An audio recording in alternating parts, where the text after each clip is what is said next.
Sadashiva Samarambam Shankaracharya Madhyamam Asmadacharya Parantam Vande Guru Paramparam Eshvaro Guratmeti Murtibeda Vibhagne Vyomava Vyapta Dehaya Dakshinamurti Namaha Sarva Vedanta Siddhanta Gocharan Tamagocharan Govindam Paramanandam Satguru Pranatosh Maha.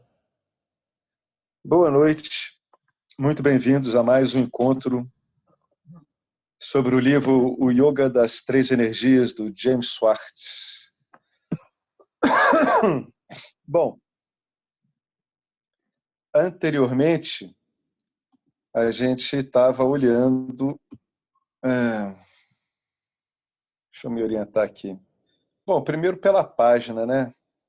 A página do PDF é a 110. A página do livro é 99.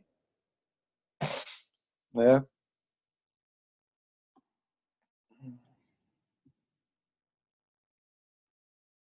Deixa eu só abrir isso aqui.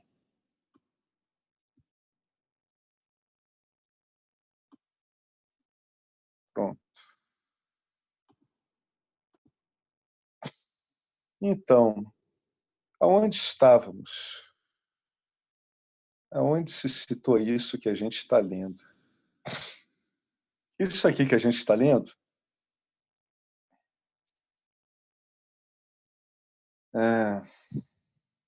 é a implementação de valores. Né? É a implementação de valores.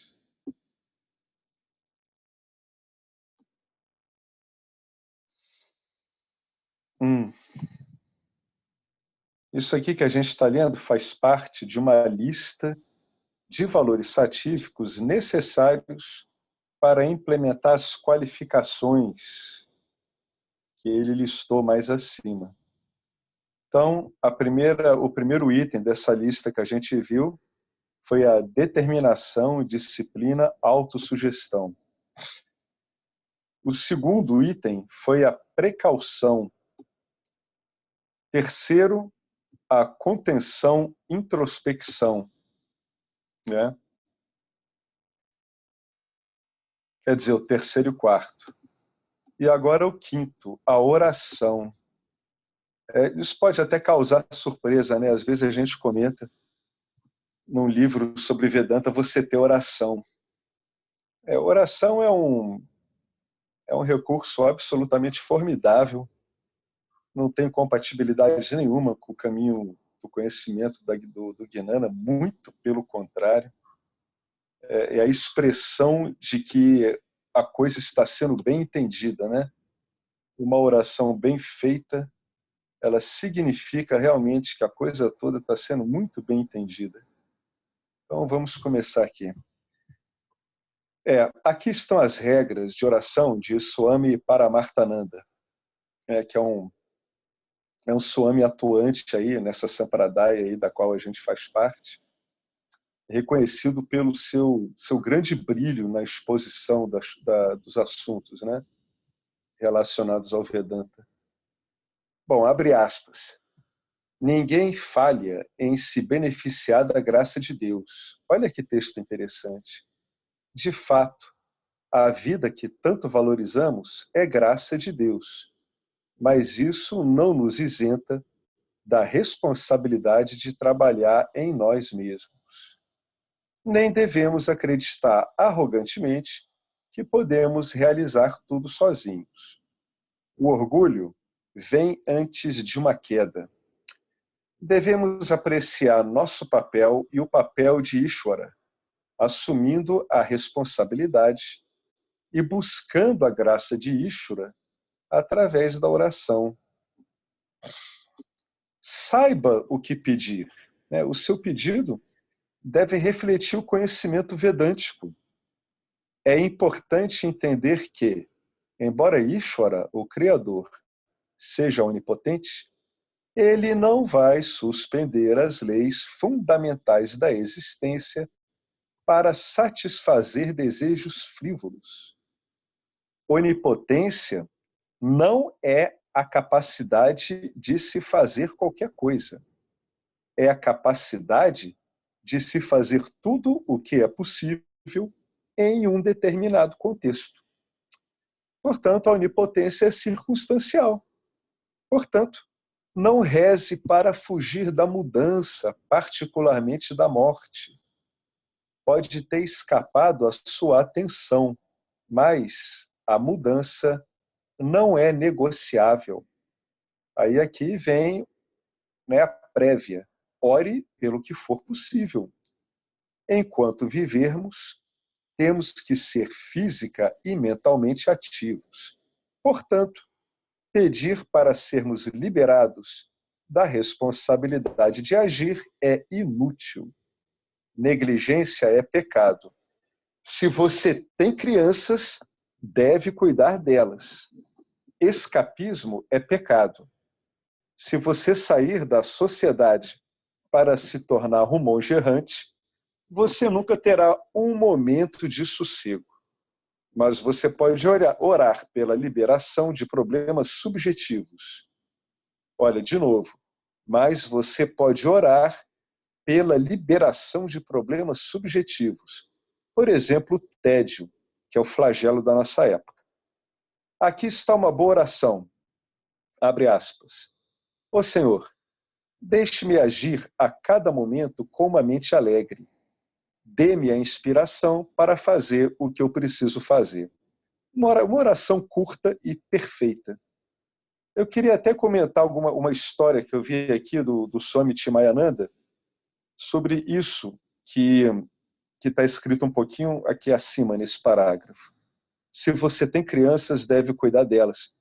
Eu lembro que o Swami Chimayananda, ele teve uma discípula que não queria mais permanecer casada, né, e manifestava muito a vontade de largar a casa dela, não sei se nos Estados Unidos, na Europa, não sei, ou no país aí algum outro país do novo continente, não sei. E ela expressou isso para ele. Ele disse o seguinte: você tem crianças, não tem? Ela disse: tenho. Aí ele disse assim: bom, você tem que cumprir o seu dever. O seu dever é guarnecer essas crianças até que elas estejam em condição de viverem no mundo por si mesmas. Depois você pensa no seu casamento, em segundo lugar, e se for o caso, você se separa. Ela fez exatamente isso. Tá? Ela voltou, cumpriu com o dever dela, que era preparar as crianças, né, cuidar das crianças, até que fiquem adultos, né, capazes de se virar na vida, terminou o casamento e voltou, né, para perto do Swami Chimayananda. Então, o que ele chamou a atenção aí, né? Que há um papel, né? Há o seu papel aí a ser cumprido, né? O seu papel kármico, ele não pode ser negligenciado, né? Então, você tendo responsabilidades, tem que cumprir com elas, né? Bom, o outro parágrafo. O futuro nunca está sob o nosso controle. Essa frase vale a pena contemplar ela o tempo todo. Então, qualquer oração que envolva uma tentativa de controlar o futuro falhará miseravelmente. Então, o que vocês estão vendo? A gente está aplicando o conhecimento do Vedanta na elaboração da oração. Para você elaborar, fazer uma oração que seja possível, que seja execuível. Uma oração que não signifique que você esteja atropelando o Dharma. Você não pode fazer com que seus filhos alcancem o que você quer que eles consigam. Somente Deus pode. Mas você pode contribuir com muito entusiasmo para o crescimento deles, para que encontrem sucesso de acordo com a índole de cada um, né? Aqui tem engraçado, né? Aqui ele está falando de oração e ele colocou o ensino da reflexão. Isso aqui a gente vai comentar à parte, mesmo porque não faz parte desses tópicos que a gente está tratando, né? É um aspecto aqui, né, dessa edição final, que não sei se é final, onde os charts eles ficaram, alguns, né, um pouco deslocados do objeto que é sendo tratado no capítulo onde eles se encontram. A gente vai trabalhar isso aqui depois, tá? Juntamente com aquele quinto ali da oração, né, Fábio? Aquele Tá ali, pendente, né, Alex? aquele Pendente ali é aquele muito lá. bacana. Aquele da devoção é maravilhoso. Vamos dar uma Vamos trabalhada. fazer um encontro, um dos próximos de quinta, a gente volta nele. Sim, com certeza. Tá? Eu vou reunir o que o James escreveu sobre ele.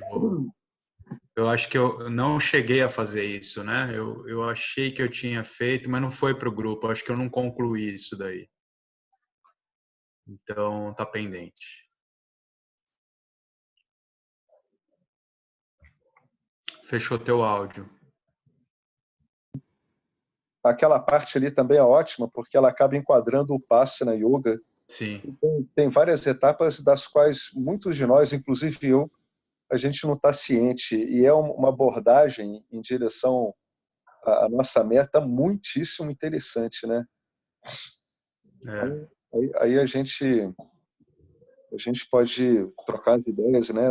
Você pode elaborar isso, a gente vê como é que fica. legal. E esse aqui da reflexão, eu vou falar sobre isso, mas não agora. Agora, o que caberia, na verdade, seria esse da devoção, teria até mais a ver. Mas esse aqui está muito deslocado aqui, depois a gente vê isso. Bom, continuando o que ele estava falando. Olha outra coisa aqui, olha, também aplicando conhecimento, né? Porque cada pessoa tem seu Siddharma, né? Então, gente, não adianta achar que a pessoa vai ser fundamentalmente diferente daquilo, né? Querer que as pessoas sejam diferentes é uma oração impossível. Cada pessoa segue obrigatoriamente a sua própria natureza. De que uso, de que valia seria o controle? Orar pelos indivíduos e pelo mundo para que se conformem às suas ideias, a ideia daquele que está orando, é inútil e frustrante. Por outro lado, encorajar outros a seguir as suas naturezas dadas por Deus e crescer na luz é uma oração útil. Uma outra oração aqui, abre aspas. Ó Senhor, deixai-me viver de tal modo que minha vida seja uma inspiração para os outros. Fecha aspas. É uma oração razoável. Outra oração, abre aspas. Senhor, fazei-me ciente dos meus pensamentos de julgamento e concede-me a habilidade de acolher os outros, que eu fale com bondade. Fecha aspas. É uma outra oração. Excelente essa oração. Nenhum de nós está satisfeito consigo mesmo, mas querer que você seja diferente também é uma oração impossível. Mesmo Deus não pode mudá-lo, porque o que você vem do resultado das suas ações. Lembre-se, você é a manifestação de suas vasanas, que estão sendo cultivadas, sabe-se lá há quanto tempo. Você nunca se tornará outra pessoa.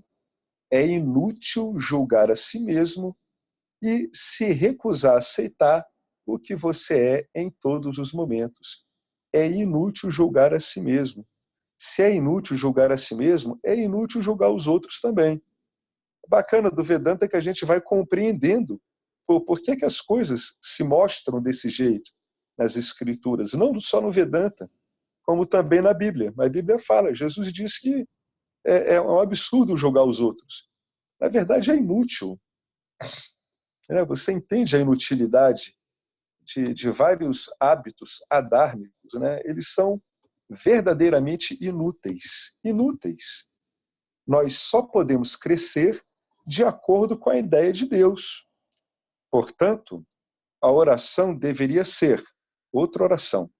Conceda-me o desapaixonamento para que eu aceite a mim mesmo como sou e o discernimento para fazer o que é certo em todos os momentos, independentemente de como eu me sinta. Olha que oração bacana, né? Uma aplicação direta do conhecimento que a gente está vendo. A vida é um arranjo.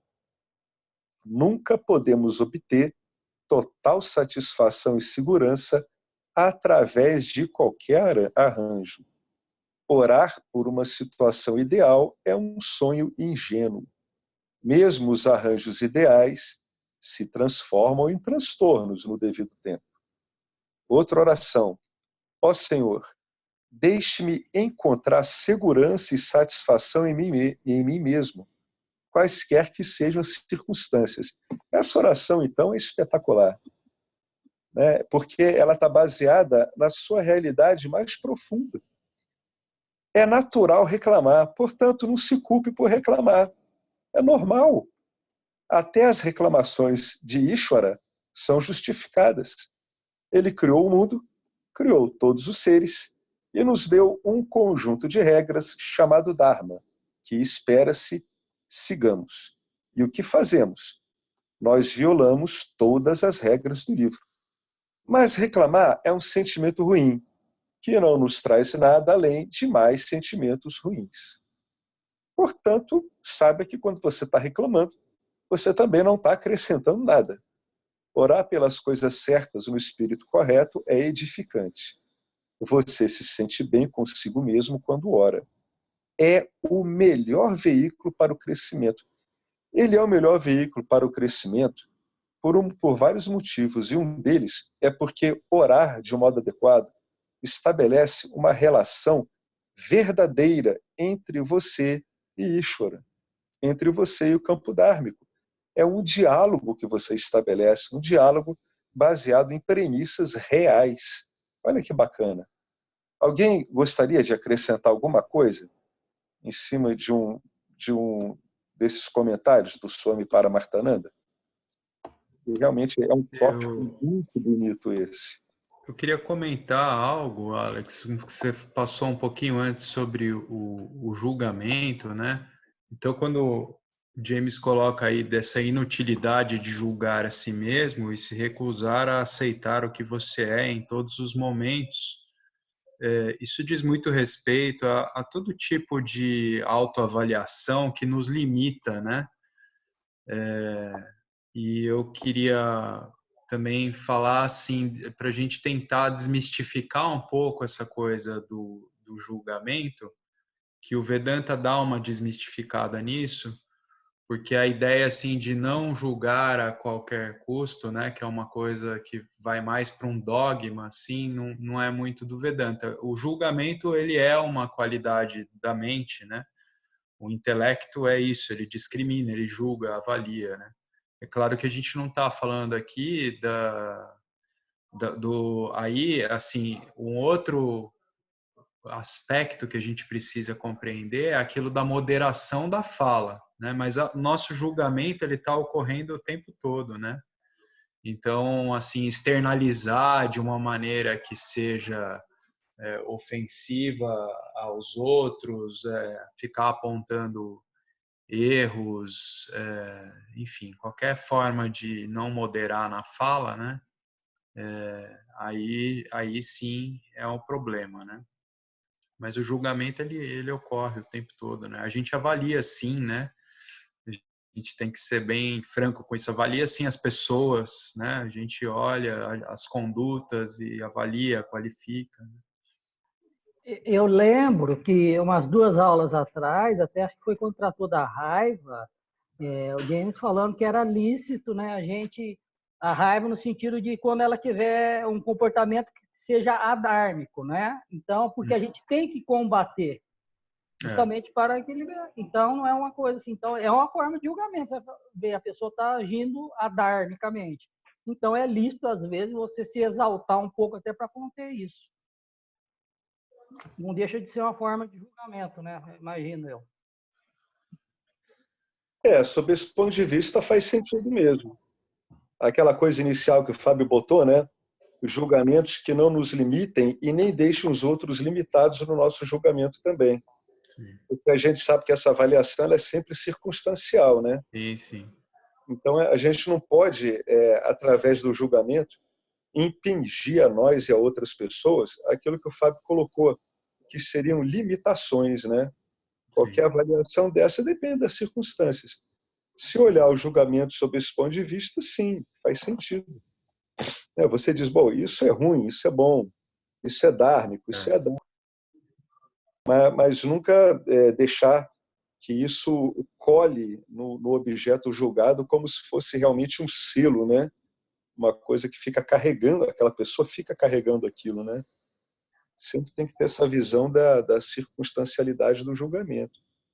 Mas do ponto de vista que você e o Fábio colocaram, sim, a gente está sempre julgando mesmo. Até porque que é a ignorância que causa isso, não, né? Não é a pessoa, né? Sim, é a ignorância, perfeito, Lembra Marcelo. que teve lá, a ignorância causou isso, né? Faz reverências a você, ignorância, lá naquela oração que nós vimos na aula passada. Perfeito, é a visão real, né? É a visão real que acaba vendo no próximo, assim, que não está interessado nisso que a gente está, um percurso, né, de atitudes que são condicionadas, ou seja, estão condicionadas o quê? Pela ignorância mesmo. É verdade. Se você sempre olhar o seu jiva e os jivas dos outros, né, como o resultado da atuação de gunas, você nunca vai pessoalizar, na verdade, a coisa, né? Então, você não vai marcar as pessoas com julgamento, né? Você sempre vai entender aquilo como um conjunto de forças. O maior problema que eu vejo no entendimento comum, cotidiano que tem no julgamento, é que, em geral, um jiva ele olha para o outro e ele estabelece um conjunto de qualidades, né, negativas ou positivas naquela pessoa, e para o jiva que está fazendo isso, que está impingindo esses selos na pessoa, isso fica como se fosse uma moldura, um quadro fixo, né? Mas esse desdobramento que vocês dois colocaram muda essa ideia, né, do julgamento cotidiano, né? Entender que ele é circunstancial, entender que, em última análise, o que a gente está vendo é atuação, é o condicionamento propiciado, né, permitido pela ignorância de si mesmo, onde aí o indivíduo atua mecanicamente conforme a expressão das gunas que trazem as vásanas do indivíduo, né, para se manifestar, né? Mas esse tipo de intervenção é muito bom, porque ele aprimora o que a gente está falando aqui, né? Uhum. É importante Legal. isso que foi colocado, bastante importante. Acho que a gente tinha que refletir sobre isso com muito cuidado, né? Sim. É verdade, como o Fábio disse, você o tempo todo está avaliando, né? Mas é aquela coisa, essa avaliação não pode limitar nem você e nem o outro jiva, né? Excelente. Né? Então agora vem uma oração aqui sugerida pelo Swami Paramartananda, que realmente essa é muito linda. Ó Senhor, permita-me ser alegre e entusiasticamente ativo. Deixe-me apreciar tudo o que faço, que eu contribua para o futuro. Não me deixe tentar controlá-lo. Deixe-me influenciar positivamente os outros através da minha vida e fala. Não me deixe tentar mudar os outros. Que eu tenha sabedoria para encontrar satisfação e segurança em mim mesmo, seja qual for a situação. Bom, aí o Swami termina assim: se orarmos dessa maneira, Deus certamente vai cooperar. Não tenho a menor dúvida, porque isso é uma oração que é toda baseada na verdade do conhecimento vedantino. Toda ela, né? É uma oração profundamente dármica. Profundamente dármica.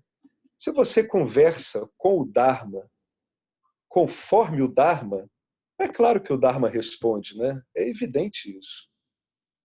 Bom, mas é bom sempre lembrar que muitas vezes não vai responder como você espera, né? Então é importante, né, guardar uma mentalidade, né, uma disposição sempre muito receptiva, né? Bom, agora nesse jogo de implementar os valores, aí o James ele vai dar aqui uma tarefa que, a princípio, para quem está começando, né, ou até algumas vezes, quando se defronta com vássanas vássanas adármicas mais arraigadas, que são as que importam, né? São as que importam que sejam afastadas, né? Pode ficar um pouco cansativo no começo. Então, a pessoa tem que ir dosando, tem que ir temperando isso, né? Tem uma certa pressa em querer implementar coisas, é dado até pelo condicionamento da nossa sociedade, mas nesse caso aqui, a coisa tem que ser dada com muito ritmo, muita compaixão, né, por si, pelos outros, porque esse monitoramento inicial dos estados mentais, acho que todo mundo aqui ou passou por isso, ou ainda vai passar ou está passando. Inicialmente, a gente tenta implementar isso com uma certa, vamos falar assim, uma certa avidez, né? E fica uma coisa um pouco exaustiva, né? Então, tem que ir aprendendo, que nem quando você aprende a cozinhar, né? Você aprende a ir temperando a coisa, até para que fique bom, para que dê resultado, né? Dê uma coisa saborosa. Então, é muito delicado isso aqui, né? Monitore os estados mentais e pense usando os gunas, né? Ou seja, pense usando a abordagem, o enfoque que está sendo mostrado nesse livro.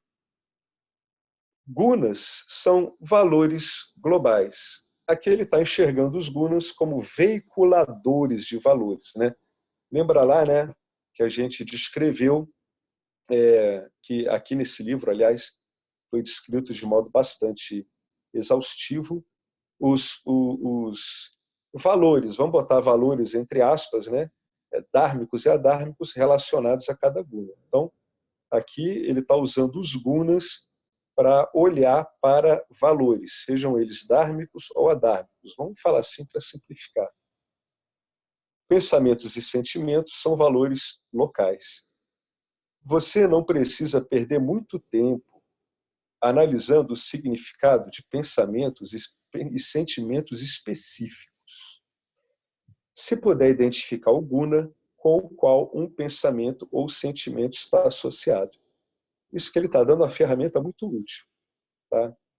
A lei do karma dita os resultados de suas ações.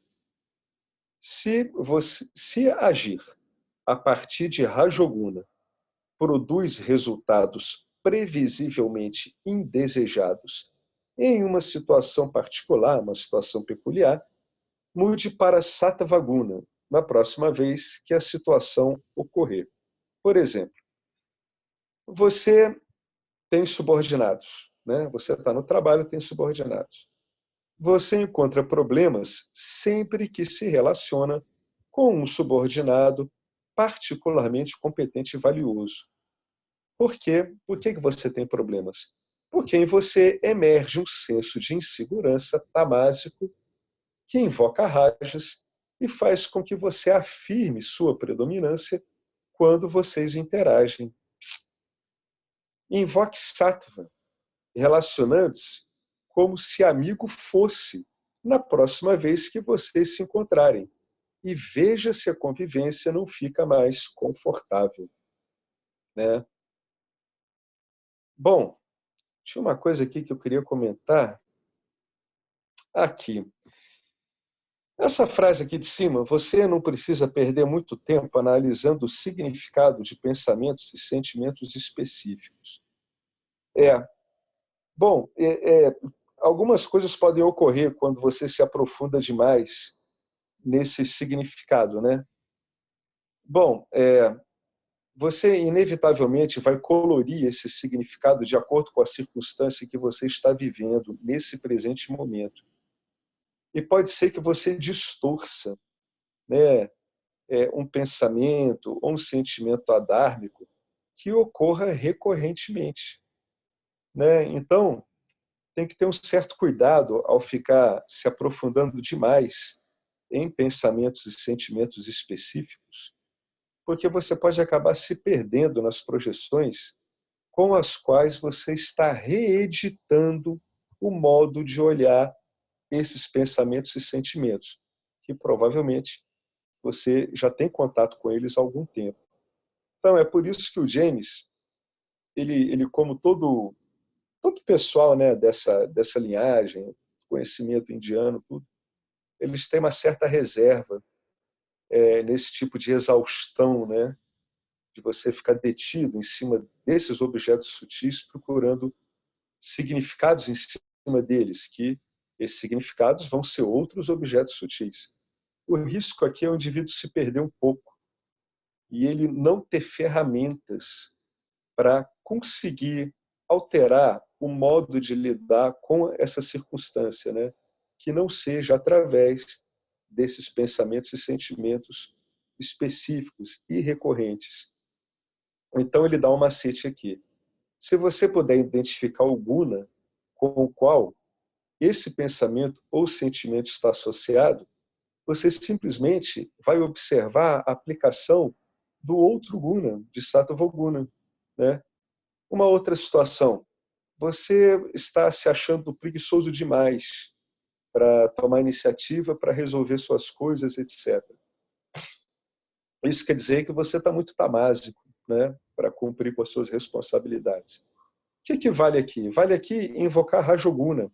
Tem pessoas que invocam Rajoguna, como, por exemplo, uma deidade, outras invocam com um pedido, outras invocam simplesmente focando, entendendo a inutilidade de permanecer daquele jeito e vendo que, afinal de contas, tem algo puxando a pessoa para que ela tome uma providência, né? Muitas vezes isso é possível. Você está na sua cama, está lá parado, inerte, não quer fazer nada, mas tem algo que está querendo te tirar dali porque aquilo não está servindo para você naquela hora. Então, aprenda a entrar nessa onda e surfá-la, né? Tem vários modos de você invocar isso, né? Tem muitas divindades também do panteão hinduísta que podem servir para isso. Eu não as conheço, né? Mas, com certeza, muitas pessoas sabem disso e usam isso de um modo muito favorável. Né? Entenda que você, quando está fazendo isso, você está invocando um guna, né? Você está invocando uma força de movimentação, né? No caso de você ser preguiçoso, ou uma força de entendimento, no caso de você estar tendo problemas com um subordinado, como está colocado aqui no texto, porque esse subordinado, subrepticiamente, você enxerga ele como uma ameaça. Né? Esse item 6 é muito interessante. Alguém tem algo para colocar sobre isso? Né? Porque é muito comum as pessoas se perderem, especialmente hoje em dia, procurando deslindar, né, o significado de determinados modos de pensar ou de sentir em algumas situações. Isso é bacana, né? A psicologia ocidental usa muito isso. Mas isso tem sempre esse risco, como foi falado aqui, de manter o indivíduo assim numa espécie de rodamuinho, né? Uma coisa meio circular. Ele está sempre lidando, ele constata aquilo, mas ele não está vendo ferramentas para lidar com aquilo, né? Não quer dizer que a psicologia não tenha, né? Mas a gente está abordando aqui pelos gunas. Alguém quer acrescentar alguma coisa sobre isso? Ele é muito curtinho, mas é muito interessante. É um item bem operacional esse.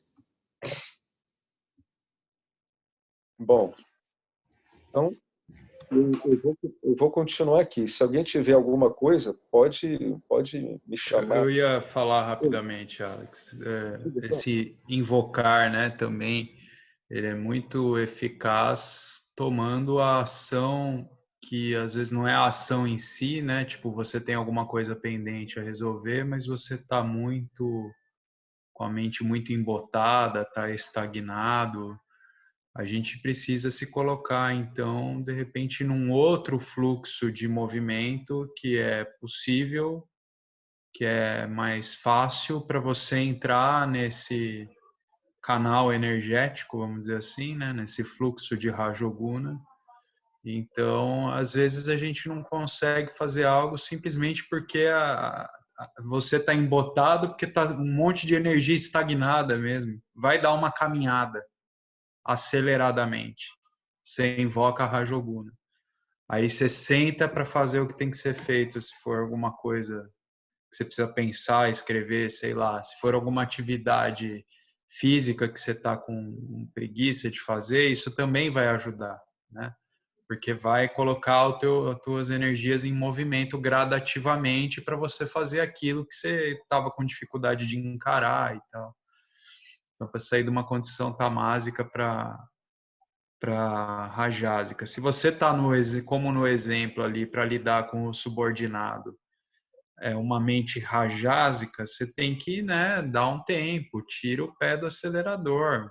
Você precisa refletir, senta, fica em silêncio antes de conversar com aquela pessoa. Avalie as suas atitudes, invoca essa energia de sabedoria, né? Invoca a sátiva, invoca a Sarasvati, né? Que no caso é a divindade. Então é isso, né? A gente pode tomar ações mesmo para tentar modificar um pouco a condição mental antes de determinadas situações que você tem que encarar, né? Só um acréscimo do que você já disse. Essa parte do Fábio é muito bom, porque como vocês veem, quando você vai entendendo assim, o que está sendo dito, você mesmo começa a criar expedientes, né? Então, eu imagino assim como se fosse um jogo de sinuca, né? Você tem que botar a bola ali naquela caçapa, mas no momento você não está tendo condição de botar a bola naquela caçapa. Então você vai para uma tabela. Você tabela numa caminhada, no caso de invocar Rajoguna, né? Você tabela lavando um prato, né? Varrendo, se mexendo de algum modo, né? Até aquilo se mexer e você conseguir entrar nessa esteira energética, né? Então o Fábio aí ele deu várias sugestões, né? São pequeninos truques muito eficazes, né? Que você não vai diretamente do jeito que você queria, justamente porque você não está conseguindo. Então você vai, faz uma tabela. Isso aí, olha, isso aí eu tenho usado, isso aí funciona muito bem, viu? Acaba funcionando. É engraçado isso, né? Como funcionam essas técnicas, né? São tão simples, né? Funciona mesmo. Como é que é essa tabela aí, Alex? Explica pra gente. Você vai para outro lugar, né? Você parece que está indo para outro lugar, mas você pega movimento para ir para onde você A tabela, tá, entendi. A tabela do exemplo da sinuca que você deu. na tabela do sinuca você joga no canto para você pegar movimento, né? Legal. Boa. né? A pessoa quando ela vai estudando isso, contemplando, né, conversando, né, trocando ideias, ela vai vendo um monte de recursos, né? E aí o que cabe a ela fazer? Cabe a ela tentar mesmo. E o engraçado é que funciona. Eu falo que é engraçado porque eu nunca achei que funcionasse. Mas funciona muito bem. A gente acha que não funciona porque está tendo ideias sobre como a coisa deve ocorrer, né? Mas muitas vezes você só bota a coisa para funcionar, ela ocorre do jeito dela. Bom, muito Ô, bom. Alex, Oi, quem está falando? Felipe, Diga, Felipe, tudo bom? beleza. E para transformar rajas para sátiva, qual que é as técnicas aí que vocês podem recomendar para nós aí? Uma delas, o Felipe, é aquilo que o Fábio falou, é a contenção, né? Porque a rajas te arremessa em direção a objetos, né? Então você se contém um pouco, você para, né? Você fica um pouco quieto. Por exemplo, você tem um impulso rajásico de falar ou com o seu chefe ou com um subordinado, né? Então, naquele momento, ao notar que você está muito dominado por rajas, e na verdade, quando a gente vai falar com uma pessoa, a gente está buscando fundamentalmente o entendimento, né? Então, você está buscando um entendimento com aquela pessoa, né? Então, se você notar que você está muito rajásico, dê uma parada, dê uma contida nesse arremesso, entendeu? O arremesso já veio, né? No sentido de que você tem que falar. Agora, antes de falar, dá uma parada, contempla o que você vai falar, né? Vê se há um modo melhor de falar, há um modo melhor de lidar com isso. Isso é um recurso de sativizar esse impulso inicial rajásico, né? Conter-se e se deter um pouquinho, isso ajuda muito. Essa coisa funciona muito em hora de falar, viu? Porque como a gente age de modo muitas vezes inconsciente, a gente acaba falando de um modo rajásico, que nunca é muito propício, né, ao entendimento, a não ser que você esteja num jogo de futebol, disputando terrivelmente, numa situação de conflito. Mas, em geral, quando a gente conversa com outra pessoa, é para que ocorra o entendimento, né? Então, é preferível que você esteja em sattva mesmo, né? Essa parada, inclusive, pode ajudar você a relativizar alguma impressão cristalizada que você tenha com relação à pessoa com quem você vai falar, né? Você começa a ponderar, né? Ver se aquelas impressões realmente fazem sentido ou não. Isso é um dos exemplos. Acho que é legal a gente comentar também, Alex, dos aspectos assim de atitudes cotidianas, né, hábitos, porque às vezes as pessoas elas entram em ciclos viciosos mesmo, né, de uma condição que ela vê que não está legal, mas ela não consegue sair e há uma dificuldade de mudar de hábito, né? Então, assim, no caso, por exemplo, a alimentação, pouca gente faz essa conexão, né? Será que se eu mudar de repente o tipo de alimentação que eu tenho, isso vai influenciar a minha qualidade mental, né? A gente toca, acho que até pouco nesse livro desses aspectos que se referem também à yoga das três energias, né? Na alimentação, a gente tentar comer moderadamente, de repente experimentar como é que é comer menos ou comer certos tipos de alimento, deixar de comer outros que a gente comia, né? Comer mais coisas frescas, vivas, né? Bem frescas assim, e deixar de comer tanto alimento cozido, comer carne, comer coisas que estão guardadas na geladeira há muito tempo. Então, tudo isso traz também uma condição satívica para o corpo e, em consequência, para a mente, né? Dormir bem, né? Dormir moderadamente, mas dormir bem, né? Ter uma boa noite de sono. Então, tudo isso para nós vedantinos que busca cultivar essa mente satívica. Claro que assim existe o ciclo circadiano, assim, né? A gente não está com a mente satívica durante o dia todo, mas a gente quer cultivar nos momentos em que a gente está ativo uma mente satívica.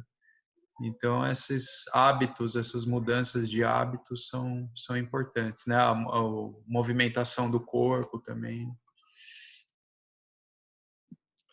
É verdade, é bem lembrado. Eu noto assim que nesses livros às vezes falta isso mesmo, falta alguns exemplos simples que seriam inclusive exemplos que estimulariam a pessoa a fazer experiências consigo mesmos, né? Para elas verem como é que a coisa responde, né? Será que se eu deixar de fazer isso dá um determinado efeito, né? A pessoa passa a investigar o próprio modo como o jiva dela funciona, né? Eu acho que às vezes falta, sim, falta uma coisa assim, como você falou, mais cotidiana, né? Vou experimentar dormir mais cedo, vou experimentar acordar mais cedo, né? Essas mudancinhas, vou experimentar começar a fazer alguma coisa, né? Vou experimentar me dar um tempo de lazer que eu não estou me dando, por exemplo, né? Eu não estou me dando tempo de lazer, eu estou o tempo todo metido em trabalho, trabalho. Eu dá uma escapulidinha, bota um joguinho desses aí de celular, se esquece um pouco da vida, fica lá derrubando bolinha para salvar coelho. Essas coisas funcionam. O engraçado é isso, é que funciona. Eu acho engraçado porque às vezes os recursos são muito lúdicos, né? Muitas vezes os recursos que a gente usa e que funcionam são muito lúdicos, né? A minha mulher gosta muito de pegar e fazer joguinhos, né? Aí outro dia ela estava brincando de estourar bolinhas num joguinho desse de computador para salvar coelhos.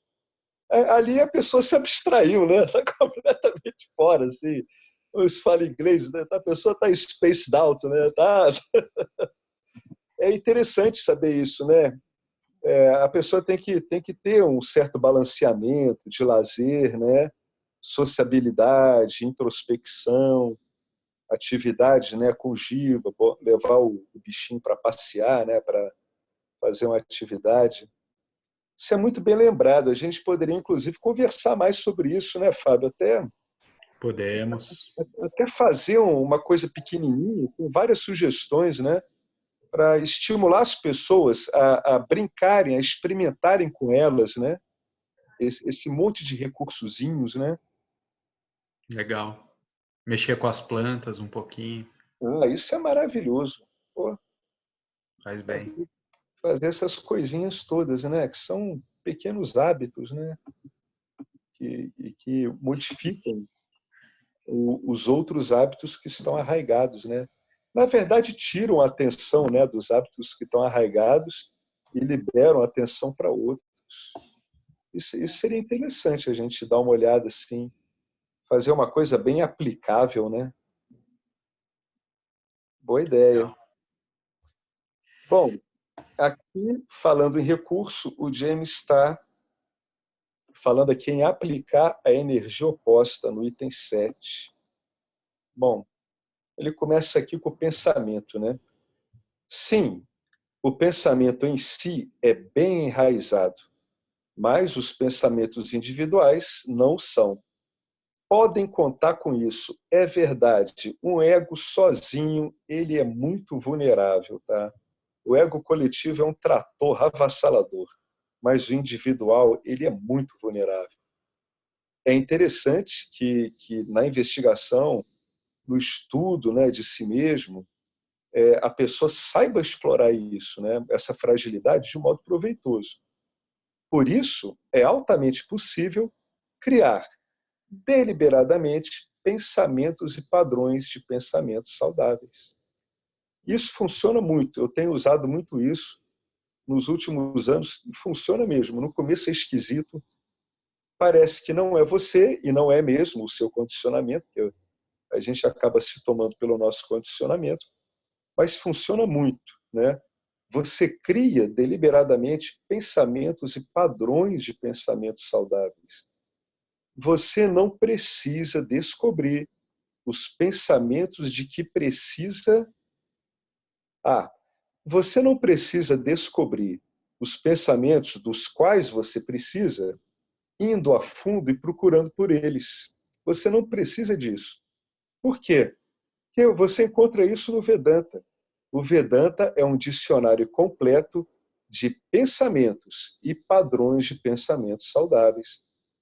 Isso também quer dizer, gente, que à medida que se vai entrando em contato com esse ensinamento e a gente vai refletindo e contemplando esse ensinamento, a gente também está trocando padrões adármicos por padrões dármicos, né? Isso é visto com o decorrer do tempo. O ensinamento ele gera os seus efeitos com o decorrer do tempo. Conforme já mencionado, a dualidade significa que todo pensamento negativo tem um pensamento positivo correspondente. Então, você cancela um pensamento negativo aplicando o seu oposto. Isso que ele está dando é uma ferramenta muito útil, porque ela funciona sempre assim mesmo. Como a gente enxerga o mundo de modo dual, o Jiva, em geral, enxerga de modo dual, pode contar que se ele tem um naipe de pensamentos negativos que incomodam ele, ele vai encontrar com facilidade o naipe de pensamentos opostos. Aí ele fala aqui, por exemplo, neutralize uma mente mesquinha doando generosamente. Mesmo que no começo você estranhe, vá lá e doe. Doe sem pensar muito. Doe. Viu que a sua mente está mesquinha com aquilo? Você tem um bem muito apegado que você não quer liberar para ninguém? Dê de presente. Funciona. Neutralize uma mente desconfiada com uma mente confiante. Limpe um pensamento sujo com um pensamento limpo. Lide com um pensamento deprimente com um pensamento edificante. Eu sou pequeno e completo é um pensamento negativo. Eu sou inteiro e completo é um pensamento positivo. De novo, fica aquele comentário para que haja uma insistência, né? Veja bem você mesmo, né? É você que está ouvindo. Veja bem a sua situação. Você está apresentando uma série de condicionamentos. Muitos desses condicionamentos são adármicos e foram construídos ao longo de décadas, né? sem contar a influência que está sendo feita, não sabe-se nem quanto tempo. E agora, só levando em consideração essa existência atual, você precisa ter uma certa paciência com os padrões mais teimosos, mais recalcitrantes. O fato de você tentar algumas vezes e você não ter êxito, não deve inibir você de continuar tentando reiteradamente, né? Fez uma salva de tentativas, não deu certo, espera um pouco, fica um pouco quieto. Aí a vida vai te trazer outras situações, você vai se lembrar do ensinamento e vai aplicar de novo, né? Você precisa de uma certa insistência mesmo. Não se esqueça que você está lidando com padrões adármicos, né? Então, esses padrões adármicos, eles têm duas características. Eles têm uma inércia e eles têm uma resistência, que é diferente de inércia. Resistência é uma coisa ativa. Quando você resiste, você avalia a situação pelo seu contrário.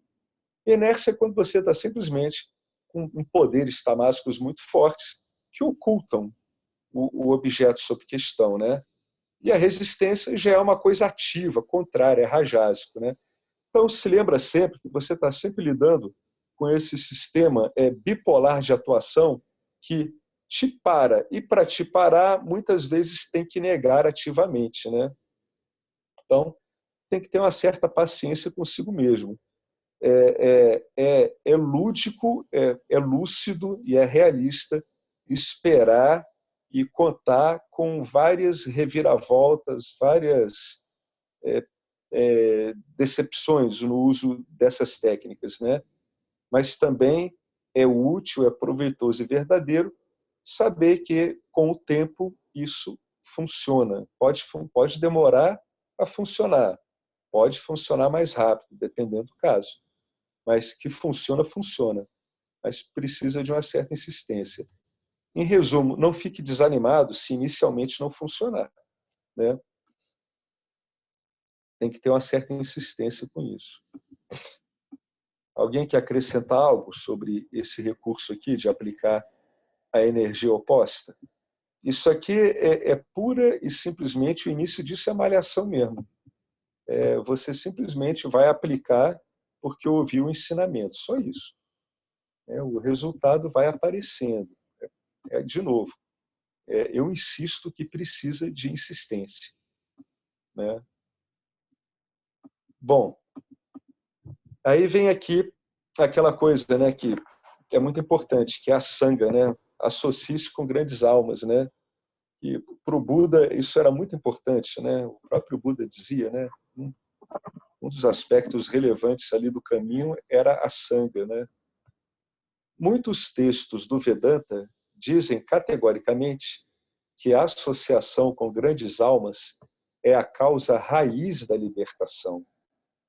Uma grande alma não é necessariamente um ser humano totalmente autorrealizado, pois estes são muito raros. Uma grande alma é qualquer pessoa culta, comprometida com valores mais elevados, que seja devotada ao Senhor, ao Lorde, Ishvara. Tais associações são profundas, incompreensíveis e indescritíveis, e irão infalivelmente converter uma pessoa mundana em um devoto, um ateu em um teísta, um materialista espiritual em um investigador e um investigador em um sábio, um devoto não dualista, tá? Ele está falando de sábio, um gnani, de um outro modo, ele está chamando de um devoto não dualista. Os caminhos acabam culminando no mesmo tipo de entendimento e atitude. Swami Chimayananda era um jornalista muito agressivo e ele inicialmente se aproximou de um Swami para desmascarar esse Swami. Ocorreu uma associação com esse Swami, inexplicável para os antigos amigos, né, de Chimayananda, e deu no que deu, né? Deu Swami Chimayananda. Buscar essas grandes almas raramente funciona, porque o contato depende de uma soma excepcional de mérito, né? Portanto, que você possa ser abençoado através de uma associação com uma pessoa sábia que segue a tradição upanishádica, porque o Vedanta coloca-o no banco do motorista e lhe transfere uma metodologia sistemática capaz de remover a ignorância, né? Vou ler de novo isso. Portanto, que você possa ser abençoado através de uma associação com uma pessoa sábia que segue a tradição upanishádica, porque o Vedanta coloca-o no banco do motorista, ele transfere uma metodologia sistemática, ou seja, aplicável, uma metodologia confirmada, testada ao longo de milênios, capaz de remover a ignorância. Olhando bem essa frase, está aí, boa sorte a nossa, não é? Bom karma, uma situação auspiciosa. Porque os buscadores não são claros sobre a natureza da libertação, eles não sabem como procurar. Se eles soubessem o que é a iluminação, de pronto não a buscariam. À vista disso, eles geralmente são incapazes de determinar se um professor é ou não genuíno. Portanto, tudo o que podemos fazer é orar. É isso mesmo. Tudo que podemos fazer é orar para que realmente essa associação apareça. Como podemos juntar a graça de Ishvara com a graça dos Mahatmas? É assim porque os Mahatmas têm o firme conhecimento de que Ishvara é a própria essência deles. Eles são Ishvara também. Mesmo os Mahatmas que têm devoção dualística invocam Ishvara em todos os momentos. Se você adora tal Mahatma, fique sabendo que a adoração ela vai para Ishvara, nunca fica com o professor. Esse tópico aqui é muito bonito, né?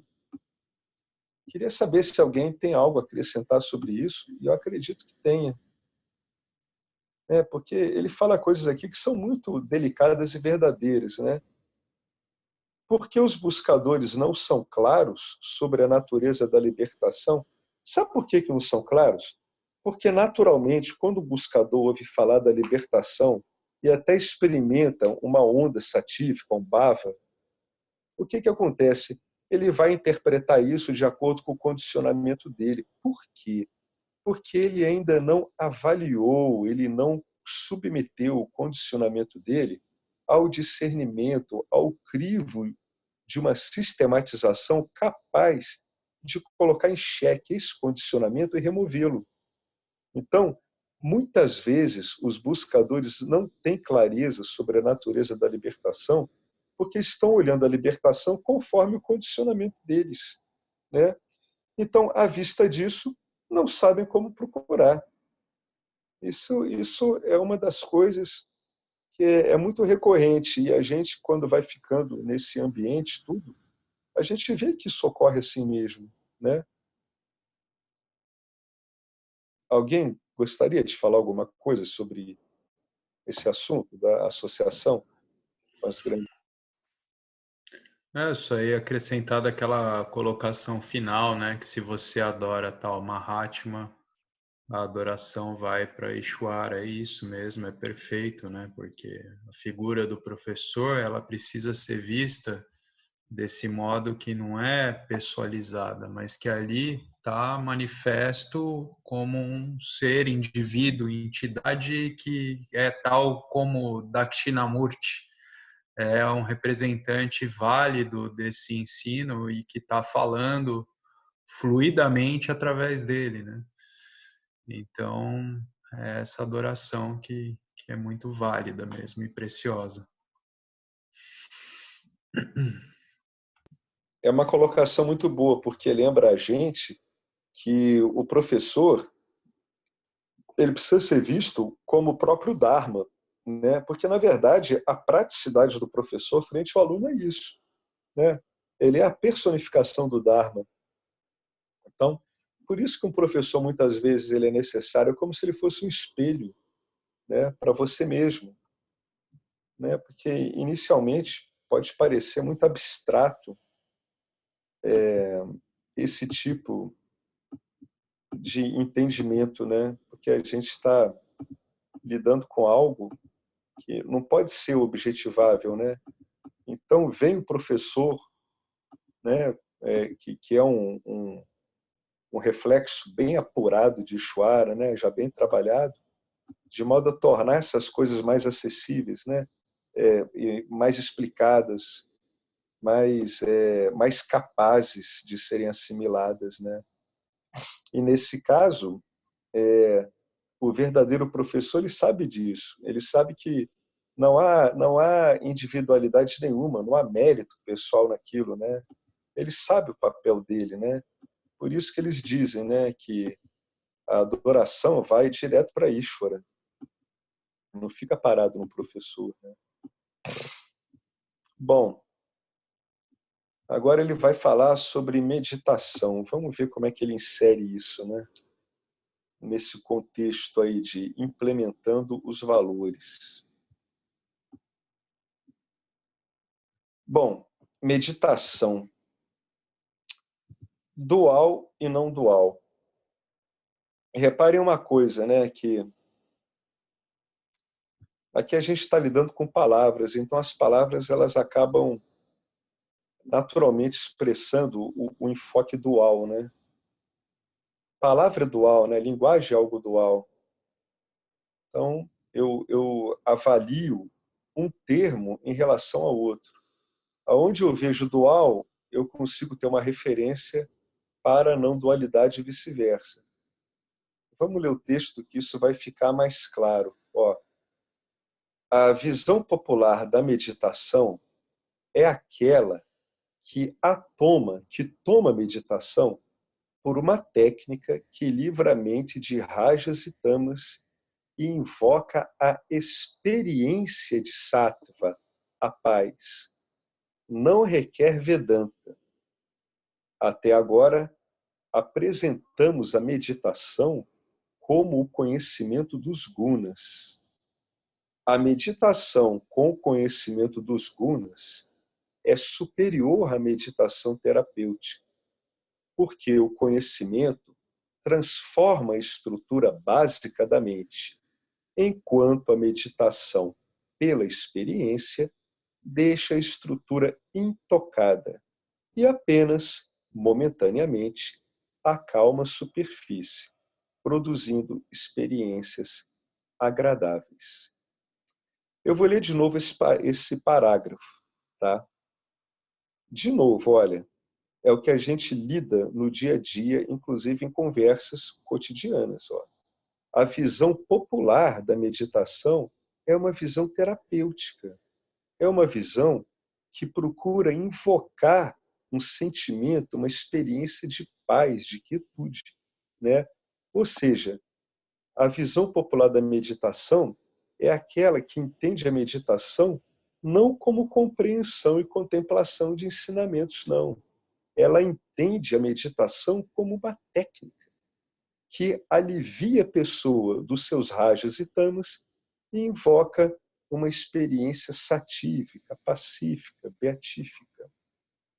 Nesse ponto, se a meditação é entendida por uma técnica, por um recurso terapêutico, ela não requer Vedanta, porque Vedanta é conhecimento, Vedanta é entendimento. A meditação com o conhecimento dos gunas é superior à terapêutica, porque é o conhecimento que muda a estrutura da mente, ou seja, ela muda a estrutura de naipes que essa mente emite em direção ao campo dármico.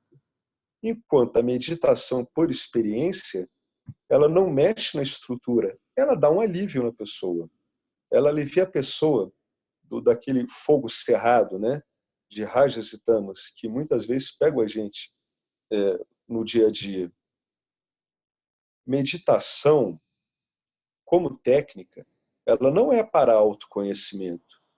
Se fosse, não haveria necessidade do Vedanta.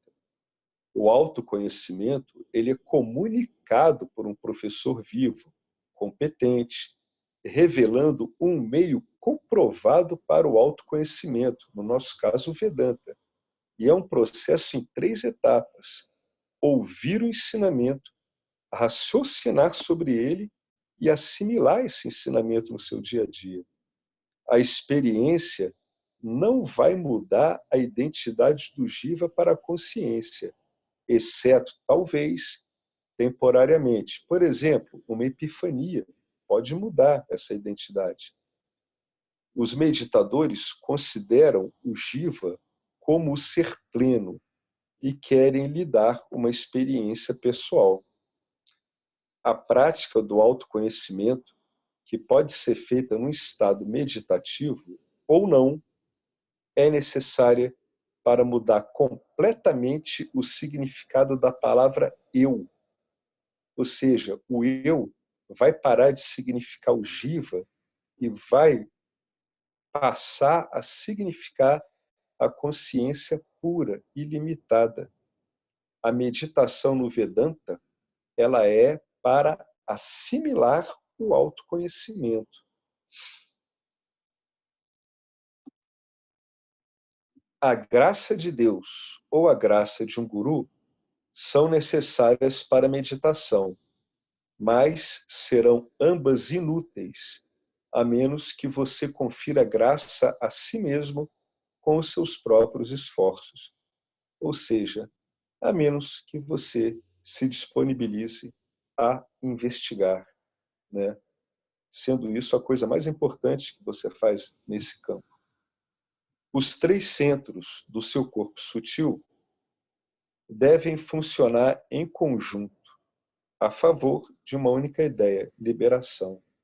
A mente, o ego e o intelecto nessa abordagem devem estar alinhados, organizados entre si, para funcionar em prol desse único ideal, a liberação. O corpo deve estar saudável. O Karma Yoga deve converter suas emoções em devoção, na medida em que ele retira a sua expectativa de ficar gratificado emocionalmente com o resultado de suas ações pela a execução da ação, né, como uma oferta ao campo dharma. Então, o que você está fazendo? Você está oferecendo, você está devotando suas ações ao campo dármico. O Karma Yoga deve converter suas emoções em devoção. É assim que ele converte. Ele converte algo que é voltado para o ego em algo que se torna oferecido, devotado ao campo. Então ele vai mexer com a devoção, né? Estando os seus pensamentos em harmonia com as escrituras. É a importância do alinhamento com valores dármicos. Você entende por que é que você passa a agir de uma determinada forma. Meditação é uma atividade disciplinada, que requer um ambiente apropriado e uma atitude amigável em relação à disciplina, onde o corpo está adequadamente alinhado, a sensorialidade encontra-se suspensa, a sensorialidade não está recebendo a carga de atenção que ela costuma receber, a respiração é rítmica e as emoções são satívicas, além de uma forte convicção do meditador de que a meditação é valiosa. Meditação não tem a ver com remover pensamentos, e sim estar mentalmente entretido com muitas características do ser pleno. Tá? Não dualidade, absoluta pervasividade, eternidade, autoluminosidade, independência, etc. E com a natureza dos objetos, e especificamente a impermanência deles, a natureza de soma zero do mundo, a autoria das ações, o desfrute, etc. Isso leva a uma absorção completa do ensino. Então, o que o James está apresentando aqui é a visão vedântica do pensamento, que não é uma visão, quer dizer, a versão vedântica da meditação. Como é que o Vedanta vê a meditação, né? A meditação no Vedanta não é visto, como a gente viu mais acima, como uma técnica que visa criar experiências agradáveis para a mente. Meditação no Vedanta é você ficar no conhecimento. Ó, não tem a ver com remover pensamentos, e sim você fica mentalmente entretido com as características do ser pleno. E você fica entretido com a natureza dos objetos, a impermanência, a natureza de soma zero do mundo, a autoria das ações, o desfrute, etc. O que é isso aqui em última instância? A meditação tem a ver com você ficar absorvido no ensinamento. É isso que ele está querendo dizer. É você trafegar no seu dia a dia o tempo todo com o quê? Com as suas visões condicionadas, com as suas visões peculiares sobre os assuntos que lhe interessam? Não. Significa você andar no seu dia a dia com o ensinamento, como a sua linha de frente de pensamentos e a sua linha de profundidade também. Você está trocando o seu sistema de pensamentos pelo sistema vedântico. É isso que é meditação. A vantagem é que você faz isso em qualquer situação. Olha que interessante. O propósito dessa absorção completa do ensino, olha ele falando como é que a coisa funciona, é criar uma vássana. Você está criando uma vássana. Você precisa de uma vássana para continuar se mexendo nesse mundo. E qual é a vássana que você vai criar? Você vai criar uma vássana satya, mitya, tão forte que o conhecimento fique imediato ao longo de todo o dia. Você vai ver o seu cotidiano através do conhecimento, né? Isso é bem sucedido quando o pensamento dualista não desloca o pensamento não dual. Olha que coisa bacana. Ele está ensinando você a conviver com os dois. O pensamento dualista pode existir, mas vai estar sempre subordinado ao pensamento não dual. Os benefícios serão a visão não dual, o amor próprio incondicional, porque você vai amar você pelo que você é, que é o ser pleno, o próprio amor. A compaixão por todos os seres sencientes. Os obstáculos serão sempre os suspeitos de sempre. As dobradinhas, rajas e tamas, que configuram valorações adármicas. Então, o que o James está falando aqui? No fundo, ele está falando como o ensino funciona. Esse ensino aqui ele está criando uma vássana, gente. E ele tem como resultado uma coisa extraordinária que elucida muitos buscadores e me elucidou tremendamente. Você não precisa eliminar uma visão para estar com a outra, contanto que a visão dual esteja submetida à visão não dual. E no dia a dia é o que a gente vê que vai acontecendo mesmo. No seu dia a dia, nas interações sociais, você vai trabalhar dualmente, mas sempre com uma linha total e profunda de pensamento, de entendimento não dual sobre cada situação. Isso, quando começa a funcionar na prática, é muito bacana. Muito bacana mesmo. Alguém quer comentar sobre alguma coisa aqui? A aplicação da vássana oposta. E eu me lembrei daquela oração ao amanhecer do Dayananda, está publicada no grupo, na seção lá dos arquivos. É bem isso daí mesmo, que o silêncio, né, que é o conhecimento, ele inclui o mundo, né? Senão você vai estar fugindo, será uma fuga se você não incluir o mundo. E é bem isso daí que ele está falando. Acho que quem lê aquilo lá casa bem com isso daí. Vai ficar bem esmiuçado isso. Está bem bacana aquele texto lá. Tá mesmo, aquela oração do Dayananda ela é bem prática. Ela tá bem ligada a coisas do mundo mesmo. Aonde que tá? A seção arquivos, faz tempo que o Gustavo publicou. Ah, tá. Oração ao amanhecer, é do Dayananda. Ah, sim, sim. Jagamiti Arhansatian, né? Sim, sim. Uhum. Olha, Oi, diga. é engraçado assim, a gente notar que a filosofia indiana, né? Inclusive na Ayurvédica, que eu estava pesquisando um tempo atrás aí, que eu estava interessado, a metodologia de ensino também ela segue o mesmo raciocínio, que ela só pode ser passada por um professor, né? Você não pode aprender só por livro, assim, autodidata, não. Tem que ter um professor passando. E Felipe, eu não sabia, não. A própria medicina, ela exige, né, um professor. A medicina ayurvédica, eu não sabia. ela só pode ser ensinada por um professor. Assim, tem um livro, né? Mas tem que ser um professor para passar o ensinamento. Entendeu? Aí, pelo que você está falando, pelo que está escrito aqui, né? Faz parte da cultura indiana mesmo, né? Assim, a figura do professor para passar o conhecimento. Né? É interessante isso aí, viu? Interessante. O que eu sei é que a medicina ayurvédica vai usar o conhecimento dos gunas também, né? Os gunas é que embasam aqueles tipos, né? Kata, Pita, Os doshas. os doshas, isso. Eles acabam usando os gunas também, né? Para entender a composição dos doshas. No caso do Ayurveda até faz bastante sentido, né? Porque são muitas práticas. Kerala lá, que é tipo a capital do Ayurveda, isso é levado muito a sério. Você tem vários centros de Ayurveda com as pessoas praticando.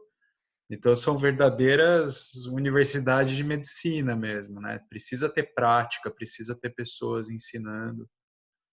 O que eu acho mais difícil é as pessoas entenderem a importância do professor para a busca desse entendimento mais essencial, né? Porque muita gente fica persistindo naquelas ideias tipo do mestre interior. Ah, eu sou meu próprio mestre, o mestre interior. E não entende a importância dessa relação professor-aluno, né? Fábio, isso é muito bem lembrado, né? Porque quem é que me garante, né, que a pessoa que disse que ela mesma é a própria mestra interior dela, ela não está olhando isso com base num monte de projeções condicionadas, né, ao longo de décadas? É um erro muito comum, né? É um erro muito comum. Então, o professor é que vai entrar nesses filigranas, né, nesses detalhes e vai conseguir mostrar para o aluno, né, o jogo de projeções que ele está fazendo. É bem interessante isso. Então, um professor realmente é fundamental, né? É ele que vai esclarecendo. Você vê os esclarecimentos, né, nesse livro do James e os esclarecimentos do Arlindo, né? Como são esclarecimentos que poupam confusões, né? Elas poupam, elas impedem que a gente faça projeções, né? Eles retiram aquele gás das projeções, né? Em cima do ensinamento, né? É verdade, poucas pessoas percebem isso, né? A gente nota muito isso, né, Fábio? Porque a gente já, e outros aqui já trafegaram, né, por ensinamentos de apontamento direto e outros, né? Onde a gente nota sempre esse tipo de confusão, né? Sim. Sempre existe. Ah, eu sou meu próprio mestre interior. Bom, mas se você é seu próprio mestre interior, você vai conseguir reconhecer quando o seu mestre interior aparece na frente de um professor, não é?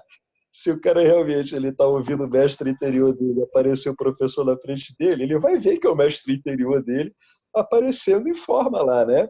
Para viabilizar alguma coisa, né?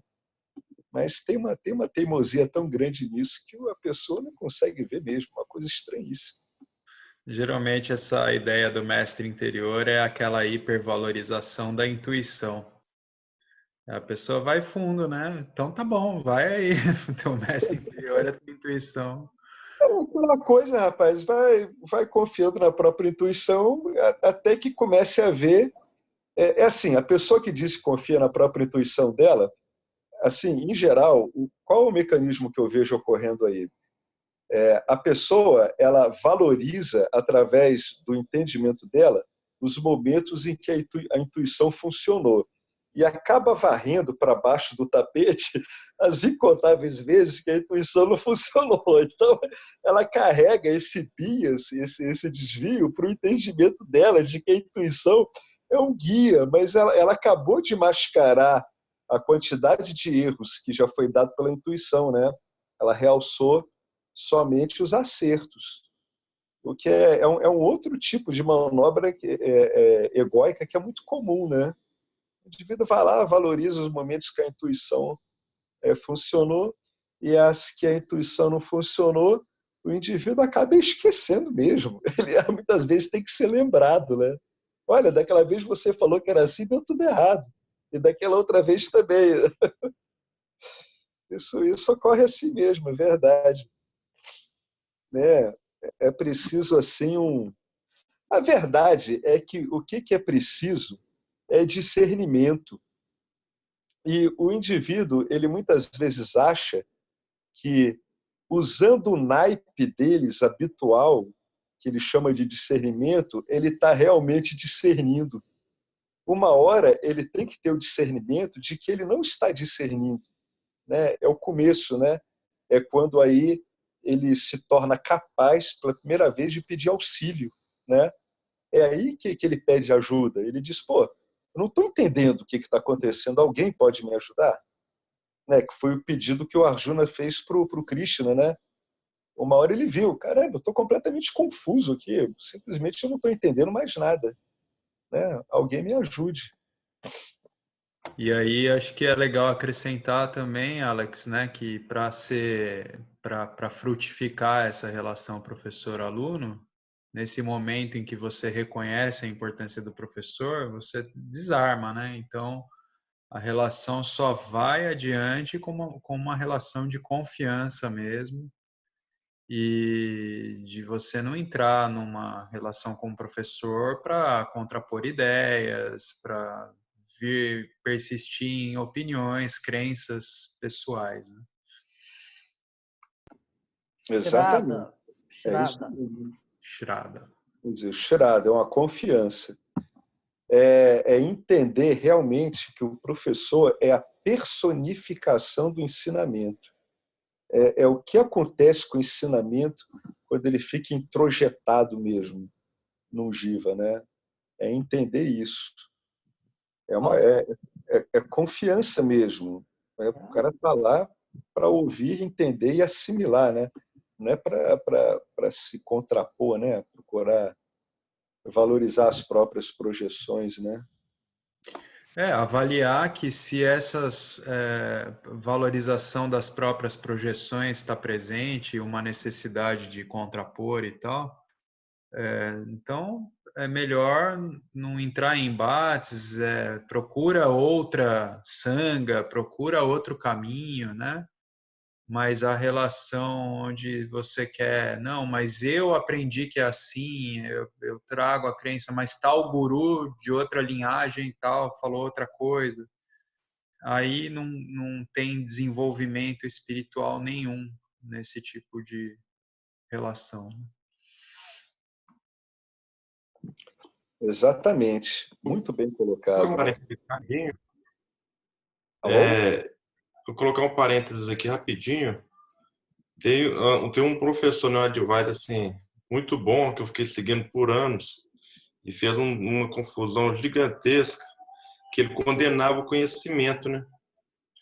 Para ele, toda, assim, acho que faltava realmente uma metodologia de ensino para ele, condenava o conhecimento. E quando eu cheguei no Vedanta, que tinha toda uma estrutura de ensino, a primeira coisa que eu pensei assim, vai lá, mas tem que estar errado, porque tem toda uma estrutura de conhecimento.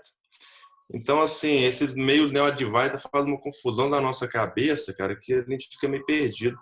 Eu fiquei quase 10 anos no meio neo-advaita. Se for avaliar meu desenvolvimento espiritual, né? Assim, transformações que aconteceram nesse dia para melhor. E 2 anos para, assim, é significativamente maior, né? O Vedanta. Mas realmente a gente fica muito perdido, porque são conhecimentos que têm sabedoria, mas é uma metodologia, não tem metodologia, então você fica doido, igual o cara condenava o conhecimento, é complicado. Aquelas ideias todas de a mente tem que erradicar a mente, né? Elimine a mente. Isso aí causa mesmo uma confusão danada. Isso é terrível, né? Porque tem uma hora que a gente repara que a gente está usando a mente para dizer que tem que eliminar a mente. Aí você olha e você diz, mas o que é isso que está sendo ensinado aqui? Suicídio, suicídio. É um suicídio, mas como, né? Eu estou argumentando contra a mente usando o que é a mente. Aí você começa a suspeitar, será que na verdade isso tem que ser destruído? Isso pode ser destruído? Será que esse que é o problema, né? É uma coisa que em geral, muitas pessoas não se dão conta, né? Quando elas atacam a mente como se fosse um grande mal causador, elas estão usando a própria mente para fazer isso, né? Quando elas defendem a não mente, elas estão usando a mente, né? Então são essas confusões assim que podem realmente atrapalhar a gente um tempão. Uma coisa aí, esse depoimento do Felipe é bastante valioso, né? Porque a gente pode ficar um tempão nisso, porque a gente nota que um determinado indivíduo ali, ele tem o conhecimento tudo, mas o modo como aquilo está chegando a você é truncado, não está produzindo um bom efeito, né? Pode até te atrapalhar seriamente, né? Pode até acabar construindo um outro naipe de vacinas, até avessos ao conhecimento, o que pode lhe trazer um problema muito grande no futuro, né? Então, tem que ter muito cuidado com isso, né? Tem que ter, mas eu acho que a gente só aprende isso mesmo se complicando mesmo. É estranho isso. Parece que você tem que se complicar para ir realmente ver que está complicado e querer sair da complicação, né? Bom, O Panchadasi, capítulo 1, verso 1. Saudações aos pés de lótus do meu guru. Já começa já é, falando. É isso aí, né? o reconhecimento, né, de que ali, naquela forma, está o conhecimento, né? Fundamental isso, né? Você precisa de instrução, né? Se não tivesse precisando de instrução, por que estaria procurando ela, até mesmo em instruções, entre aspas, que são contra a instrução, né? Se eu estabeleço um entendimento contrário à instrução, eu estou dando uma instrução também, né? Então, se o cara está procurando até mesmo uma não instrução, ele está procurando um auxílio, uma instrução, né? Não tem jeito, inevitavelmente, quem entra no caminho desse, ele, uma hora ele se dá conta que ele está procurando um esclarecimento. Então, se alguém nessa hora para ele e diz para ele olhar com cuidado o que ele está dizendo, eu tô procurando um esclarecimento, então aí o indivíduo é capaz de poupar muito problema para ele, que ele acaba entendendo que o problema dele é um problema de conhecimento, né? Muitas vezes isso esteve na minha frente, mas eu não vi. Parecia uma coisa ligada à compreensão, mas escapava. Tivesse ali um bom professor, ele me travava ali, ele segurava. Ele ia dizer, não, o ponto é esse que você está falando mesmo, fica aí. Você está precisando ser esclarecido, é outra coisa, né? Bom, já são 21h40. O James ele vai entrar num ponto aqui que é muito interessante, aqui, que é o mindfulness. Como é que ele é aplicado, né? Qual é a vantagem do mindfulness com vistas ao autoconhecimento e por que o mindfulness por si só não tem como ser visto como autoconhecimento, né? Como algo que propicia o autoconhecimento, né? De novo, você precisa de uma instrução para entender o que é o mindfulness, a atenção plena, como isso pode se encaixar no autoconhecimento, né? Como uma ferramenta, ele desvela o que você é. Ou será que você precisa de entendimento, de conhecimento para usar essa ferramenta apropriadamente? Muito interessante isso aqui, viu? Eu vou dar uma parada por aqui para a gente deixar o mindfulness para o encontro seguinte. Queria ver se alguém quer colocar alguma coisa sobre o que foi colocado, né?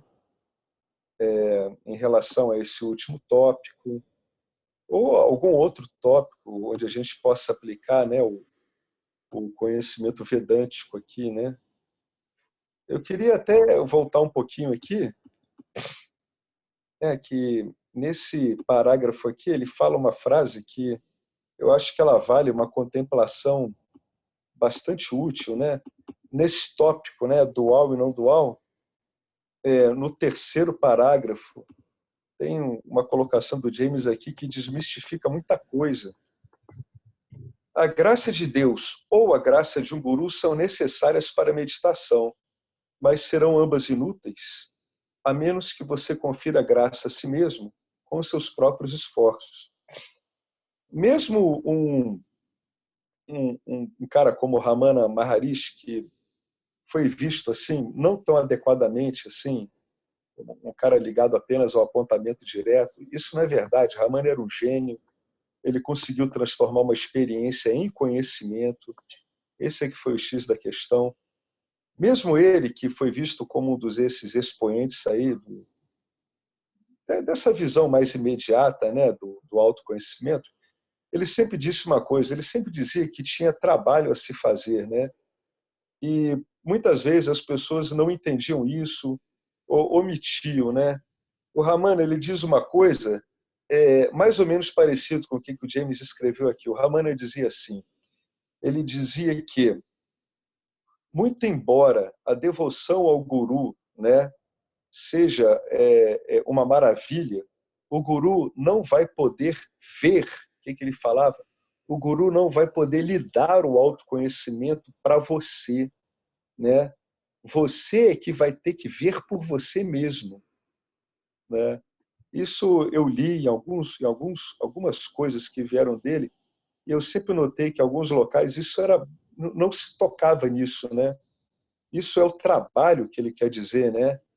Que o indivíduo tem que dar a ele mesmo. Ou seja, é essa frase aqui, ó, a menos que você confira graça a si mesmo com seus próprios esforços. Só quem pode investigar você é você. Não tem outro jeito. Só quem pode usar esse ferramental e aplicar a você é você mesmo. Você pode ser orientado, você tem que ter um professor lá, etc. Mas, fundamentalmente, o crucial da coisa é que você esteja disposto. Você dá graça a si mesmo com seus próprios esforços de trabalhar em você mesmo, né? Não tem jeito, só você vai poder desfazer as suas próprias projeções. Elas podem ser apontadas para você, mas o lidar com elas é seu. É seu. O conhecimento prepara, o Vedanta prepara você para que você lide com os seus rajas e com os seus tamas não favoráveis. E você se previna da gaiola de ouro que pode ser dada por hábitos e condicionamentos satívicos, né? Muito importante isso aqui, né? Depende realmente do esforço do investigador mesmo, né? É um esforço diferente do que a gente entende, mas realmente vai exigir aí uma dedicação. Nada vem de graça, né? Não tem almoço grátis. Alguém gostaria de colocar alguma outra coisa? Tá ótimo.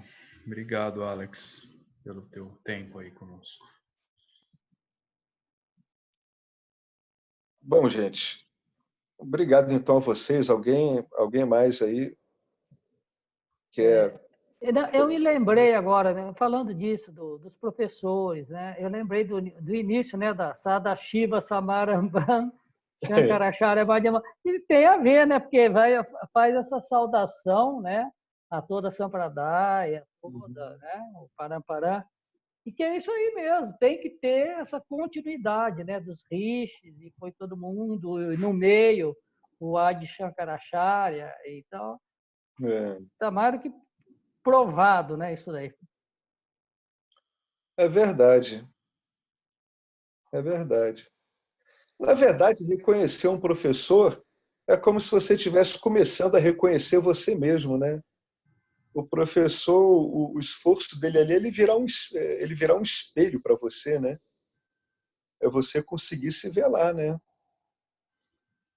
Então, a gente tem que ver essas projeções que a gente cria, né, que são impeditivas, né, são cheias de hábitos que pouco colaboram, né, com o que a gente chama de crescimento espiritual, né. Ficam essas questões aí para contemplar mesmo, né, para meditar sobre elas, conforme preconiza o Vedanta, né, que é uma aplicação desse entendimento que a gente está falando, né. Aí, depois de um tempo nisso, a pessoa vê oração, né, vê graça de Shivara e não entende como é que isso pode aparecer numa aula de Vedanta, né? Mas se o cara vai acompanhando, né, o ensinamento todo, ele começa a entender aonde tudo isso se encaixa, né? Agora é preciso paciência, é preciso ficar aí no ensinamento mesmo. Não adianta tentar sair pulando degraus, não tem como. Não funciona assim, né? Bom, gente, então eu vou encerrando, tá? O Fernando acho que ia falar alguma Fernando, coisa, Alex. O Fernando, ele tá aqui? Cadê ele? Parece que tá baixo o áudio dele. Ah, tá. Ô, Fernando, tudo bom, rapaz? Beleza. Olha, desculpa, só para complementar essa frase aqui, né, da graça, não? Em relação estava esses dias estudando sobre o Dharma e cada contexto ele se apresenta de forma diferente, né? E aqui eu acho que encaixa bem uma frase bonita que eu escutei, que é o Dharma, ação dharmica é a que libera, né? Isso. É isso mesmo. Porque te dá a graça, né? É o mesmo, né? É. No fundo é isso, né? A ação dármica libera. A ação dármica corretamente compreendida. Ela libera. Né? Corretamente compreendida.